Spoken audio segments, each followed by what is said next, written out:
Hello दोस्तों, मैं आपको एमपीटेड वर्ग 3 के लिए पढ़ा रही हूँ। तो ये पार्ट नंबर 3 है पर्यावरण, जिसमें हम आवास टॉपिक पढ़ने जा रहे हैं। इसमें से जो भी आईएमपी है उसको आप नोट कर लेना।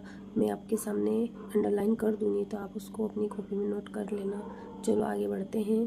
तो ये है आवास पार्ट 3। तो पशु पक्षी और मनुष्य के विभिन्न आवास एवं उनकी आवश्यकताएं। जंतुओं का आवास उस स्थान को कहते हैं जहाँ वे रहते हैं, भोजन प्राप्त करते हैं और प्रजनन करते हैं। यह आवास उनकी जीवन शैली और आवश्यकताओं के आधार पर हो सकते हैं, जैसे वृक्षों पर रहने वाले जीव, जल में रहने वाले जीव, भूमि पर रहने वाले जीव और गुफाओं में रहने वाले जीव। जो जीव जहाँ रहता है उसे उनका आवास वहीं होता है। आवास का जीवन की महत्वपूर्ण आवश्यकता है। आवास ही जीवन की महत्वपूर्ण आवश्यकता है। सभी जीव जंतुओं को जीवित रहने के लिए आवास की आवश्यकता होती है। इससे संबंधित कुछ प्रमुख परिभाषा निम्नवत हैं। तो आवास के बारे में R.S. देशपांडे के अनुसार उन्होंने आवास के बारे में क्या बताया है। तो आवास मानव समूह के लिए शरण स्थल है।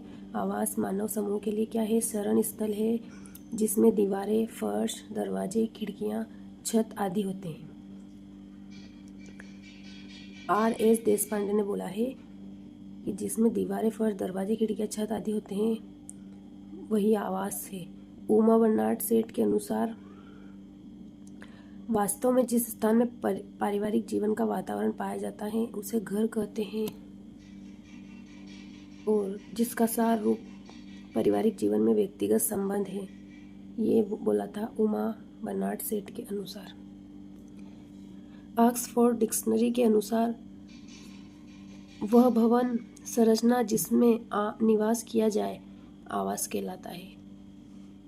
आवास प्रदान करता है, क्या क्या प्रदान करता है आवास? सुरक्षा, स्वास्थ्य, सुविधा और गोपनीयता।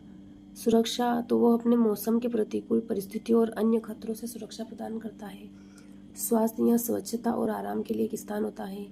यहाँ लोग सुरक्षित और स्वस्थ रहते हैं।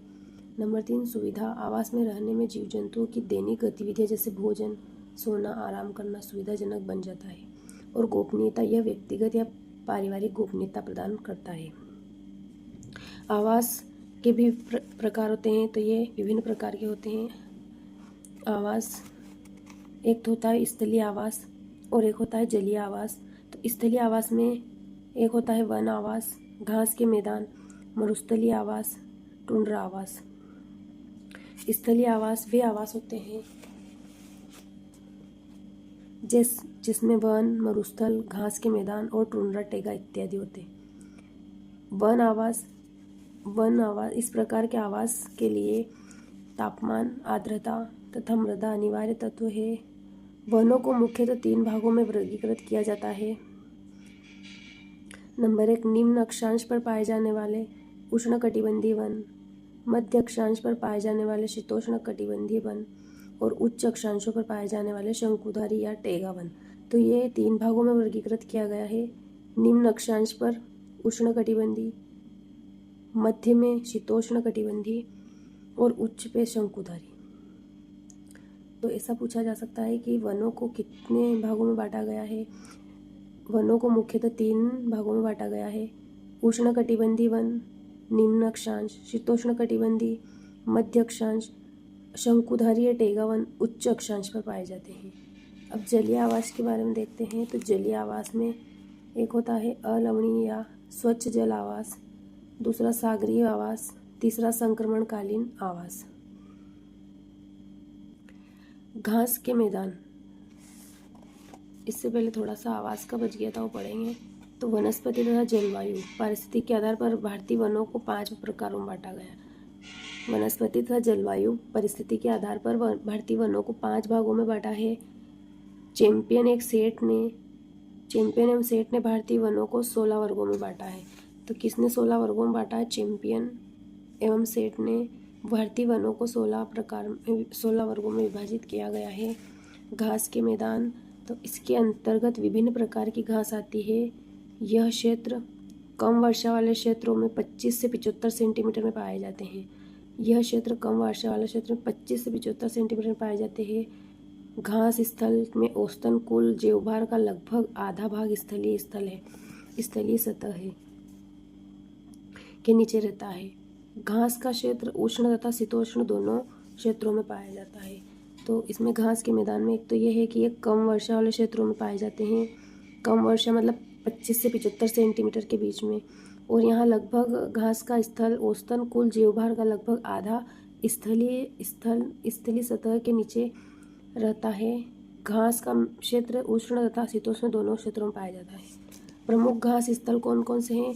तो कंपोस ये ब्राज़ील में पाया जाता है। देश का नाम प्रेयरी उत्तर अमेरिका, डाउन्स ऑस्ट्रेलिया, वेल्ड घास स्थल दक्षिण Africa, पुस्ताज Europe, Llanos Colombia, savanna मध्य अफ्रीका, पंपास अर्जेंटीना, स्टेपिच मध्य एशिया और सोनमर्ग कश्मीर। ये कुछ घास स्थल और देश के नाम हैं।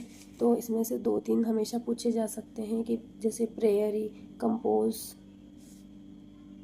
Savanna, pampas Argentina. आगे बढ़ते हैं, मरुस्थलीय आवास के बारे में पढ़ेंगे।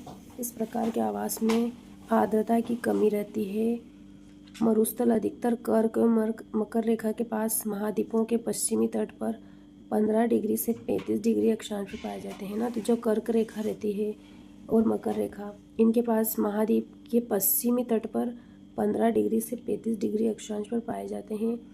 मरुस्थल पृथ्वी के लगभग 20% भाग पर पाए जाते हैं। तो मरुस्थल पृथ्वी के कितने भाग पर पाए जाते हैं? 20% भाग पर। तापमान के आधार पर मरुस्थल 2 प्रकार के होते हैं। तापमान के आधार पर मरुस्थल, एक तो होता है गर्म मरुस्थल, दूसरा होता है शीत मरुस्थल। भारत में थार मरुस्थल पंजाब, हरियाणा, राजस्थान से लेकर गुजरात तक फैला हुआ है। भारत में गर्म मरुस्थल पंजाब, हरियाणा, राजस्थान, गुजरात तक फैला है। यह गर्म मरुस्थल है। भारत में शीत मरुस्थल लेह और लद्दाख, कारगिल, लाहौल, स्पीति तथा किन्नौर में पाया गया है। तो ठंडा जो रेगिस्तान है वो लेह, लद्दाख, कारगिल, लाहौल, स्पीति तथा किन्नौर में पाया जाता है। इसके बाद टुंड्रा आवास पढ़ेंगे। तो टुंड्रा का शाब्दिक अर्थ होता है समतल या लुढ़कता हुआ ऐसा मैदान जो पूरी तरह वृक्ष विहीन है ना। तो टुंड्रा का मतलब समतल या लुढ़कता हुआ ऐसा मैदान जो पूरी तरह से वृक्ष विहीन हो। इस पारितंत्र में सूर्य प्रकाश का अभाव होता है तथा कम से कम 8 महीनों तक भूमि बर्फ से ढकी रहती है। ढकी हुई को परमाकाष्ठ कहते हैं। ढकी हुई भूमि को परमाकाष्ठ कहते हैं। यह आर्कटिक टुंड्रा व अल्पाइन टुंड्रा में विभाजित है। ये भूमि 2 भागों में विभाजित है। एक तो आर्कटिक टुंड्रा व अल्पाइन टुंड्रा में विभाजित है। इसके बाद जलीय आवास के बारे में पढ़ते हैं। तो इसे मीठे पानी की आवास जैसे झील, तापमान, तालाब, नदियाँ और शैवाल से भरपूर भूमि शामिल होती है एवं इसे निम्न भागों में वर्गीकृत किया गया है। तो समुद्र में जलीय जीव में नंबर 1 अलवणीय तथा या स्वच्छ जल। इस पारितंत्र को निम्नलिखित 2 भागों में विभाजित किया गया है। लैक्टिक आवास, रुके हुए जल आवास को लैक्टिक आवास कहते हैं। जहाँ जल रुका हुआ है उसे बोलेंगे लैक्टिक आवास। और जैसे तालाब और झील ना, तालाब और झील ऐसे आवास हैं जहाँ पे पानी एक जगह रुका हुआ है और रुके हुए पानी को हम लैक्टिक आवास कहते हैं। एक है लोटिक आवास। लोटिक का मतलब बहते हुए जल पारितंत्र को लोटिक आवास या इकोसिस्टम कहते हैं। जहाँ जल बहता है उसे लोटिक बोलते हैं और जहाँ जल रुकता है उसे बोलेंगे लेटिक। तो बहते हुए पारितंत्र को लोटिक आवास या इकोसिस्टम कहते हैं। उदाहरण नदी, झरने आदि। आगे बढ़ते हैं। तो सागरीय आवास हम क्या दें? तो सागरीय आवास में हम पृथ्वी के लगभग 71% भाग पर जल पाया जाता है। सागरीय आवास निम्नलिखित 4 प्रकार का होता है। नंबर 1 खुला समूह। इस पारितंत्र में निम्नलिखित 3 प्रकार के जीव पाए जाते हैं। Number 1 plankton. सागर के प्रकाशित क्षेत्र तथा सागर तल में 200 मीटर गहरे भाग में जल के ऊपरी भाग में पाए जाने वाले सूक्ष्म जीव जंतुओं को प्लैंकटन या जंतु पल्वक, कोपांड तथा पादपों को पादोपल्लक, शैवाल या डाइटम कहते हैं। तो प्लेक्टम सागर के प्रकाशित क्षेत्र तथा सागर तल से 200 मीटर गहरे भाग में जल के ऊपरी भाग पर पाए जाने वाले सूक्ष्म जीवों को जूप्लेक्टन या जंतु प्लवक को पांड तथा पादपों को पादपल्लक, शैवाल या डाइटम कहते हैं। समुद्री फूड चेन। तो फाइटोप्लैंक्टन मुख्य या प्राथमिक उत्पादक होते हैं। समुद्री फूड चेन में फाइटोप्लैंक्टन मुख्य या प्राथमिक उत्पादक होते हैं। ये प्रकाश संश्लेषण की प्रक्रिया द्वारा ऊर्जा प्राप्त करते हैं। पृथ्वी के वायुमंडल में उपस्थित ऑक्सीजन की अधिकतम मात्रा के लिए फाइटोप्लैंक्टन ही उत्तरदायी है। अगला है नेक्टन। इस समुदाय के अंतर्गत बड़े आकार वाले शक्तिशाली जंतु आते हैं जो धाराओं के विपरीत तैरने में सक्षम होते हैं। ऐसे जीव जो समुद्र में धाराओं के विपरीत तैरते हैं उन्हें बोलते हैं नेक्टन। बेंथस ये जीव सागर तल के समीप पाए जाते हैं। उदाहरण केकड़ा, समुद्री तारा, कोरल, स्पंज, शैवाल, टर्टल, घास आदि। तो नेक्टन तो उल्टे तैरते हैं। बेंथस ये जीव सागर तल के समीप पाए जाते हैं। और बेरियर द्वीप में सागर में मृदा के अवसाद में इसका निर्माण होता है। बेरियर द्वीप के सागर के मृदा के अवसाद में इसका निर्माण होता है। यह तटीय क्षेत्रों को तूफान या सुनामी से बचाते हैं। इस पारितंत्र में स्थल तथा जलीय दोनों पारितंत्र की प्रवृत्तियां पाई जाती है। बेरियर द्वीप जहाँ पे धूल मिट्टी और जमा होकर जो द्वीप बनता है उसे बोलेंगे बेरी द्वीप। और यहाँ पे जलीय स्थल तथा जलीय दोनों पारितंत्र की प्रवृत्तियां पाई जाती है। तटरेखा, इसे अंतर्ज्वारीय पारितंत्र या आवास भी कहते हैं। यह अत्यधिक जैव विविधता वाला क्षेत्र है जो निम्न तथा उच्च ज्वार क्षेत्र के मध्य पाया जाता है। प्रवाल भित्ति, कोरल या मूंगा निडेरिया संघ का एक चूना प्रधान जीव है जो मरने के पश्चात आपस में जुड़कर दीवार की भांति संरचना बना लेते हैं, जिसे प्रवाल भित्ति कहते हैं। प्रवाल जूंजेथेले शैवाल के साथ सजीव रूप से रहता है। प्रवाल उष्णकटिबंधीय सागरों 30 डिग्री N से 30 डिग्री S में पाया जाता है। इसके जीवित रहने के लिए 20 से 21 डिग्री सेंटीग्रेड तापमान उपयुक्त होता है। यह सागरीय जैव विविधता का प्रमुख हॉट स्पॉट है। इसे समुद्र का वर्षावन कहते हैं। समुद्री पारितंत्र प्रवाल में किस्टोन प्रजाति मानी जाती है। प्रवाल भित्ति निम्नलिखित 3 प्रकार की होती है। तो तटीय प्रवाल भित्ति, यह रामेश्वर, अंडमान एवं निकोबार, दक्षिणी फ्लोरिडा आदि जगह में पाई जाती है।